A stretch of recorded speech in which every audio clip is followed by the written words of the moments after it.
कांग्रेस के नेता अर्थशास्त्री सलमान सोज ने प्रेस वार्ता आयोजित की, जहां छत्तीसगढ़ की आर्थिक नीतियों को लेकर उन्होंने जानकारी दी। वहीं सलमान सोज ने कहा कि इन 5 सालों में कुपोषण के मामले में बेहतर काम हुआ है, जहां 95,000 करोड़ का निवेश हुआ है। वहीं 1,25,000 से ज्यादा अधिक लोगों को जॉब मिली है, जहां ग्रामीण अर्थव्यवस्था मजबूत हुई और किसानों का विकास हुआ।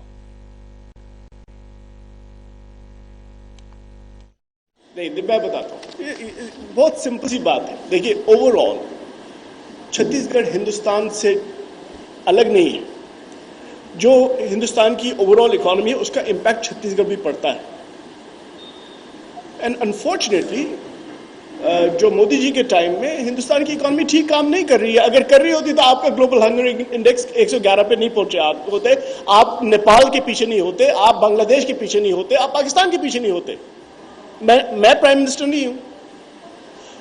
वो जो नेशनल लेवल पे हो रहा है, उसका इंपैक्ट जो है वो छत्तीसगढ़ पे भी पड़ेगा, क्योंकि हम ये तो छोटा सा स्टेट है ना।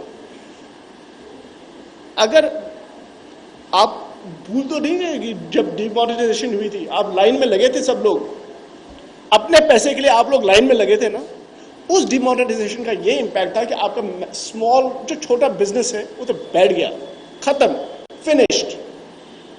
इन्होंने बेसिकली, इनका मॉडल है कि बड़े बड़े बिजनेसेस के साथ आप काम कीजिए, वो आपको पॉलिटिकल फंडिंग देते हैं इलेक्टोरल बॉन्ड्स के थ्रू, आप उनका काम कीजिए, पीएसयूज को प्राइवेटाइज कीजिए और काम खत्म। लेकिन स्मॉल बिजनेसेस के बगैर आपकी जॉब क्रिएशन नहीं हो सकती, कहीं नहीं है दुनिया में। स्मॉल बिजनेस खत्म। तो आप लोग परेशान हैं, तो लोगों की परेशानी कौन दूर करेगा? गवर्नमेंट को ही करेगी। गवर्नमेंट को तो लेना पड़ेगा ना स्टेप, क्योंकि छोटी बिजनेस तो खत्म हो गई है। तो जो ये रूरल इंडस्ट्रियल पार्क्स है, जो फ्रेट कॉरिडोर बन रहा है, the biggest in Asia freight corridor जो आपका बनने वाला है, जिसके लिए इन्होंने मेरे ख्याल में 1000 एकड़ की जमीन एलोकेट की है।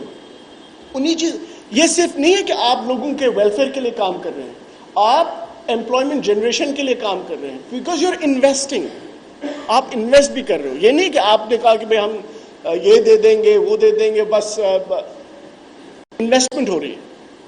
लेकिन मैं आपसे सही, ये सीधी सी बात है कि नेशनल लेवल का इंपैक्ट पड़ता है हर स्टेट पे, अनफॉर्चुनेटली। तो जो बाहर जो हो रहा है उसका इंपैक्ट क्या हो रहा है? इनफैक्ट आप लोगों को पूछना चाहिए बीजेपी से, मोदी जी से, कि आपने अगर ऐसा बुरा हाल नहीं किया होता तो शायद इन चीजों की जरूरत ना पड़ती। लोग परेशान हैं, इसलिए हमारा काम है कि लोगों की परेशानी दूर करना। अदरवाइज पॉलिटिक्स में रहने का क्या फायदा है?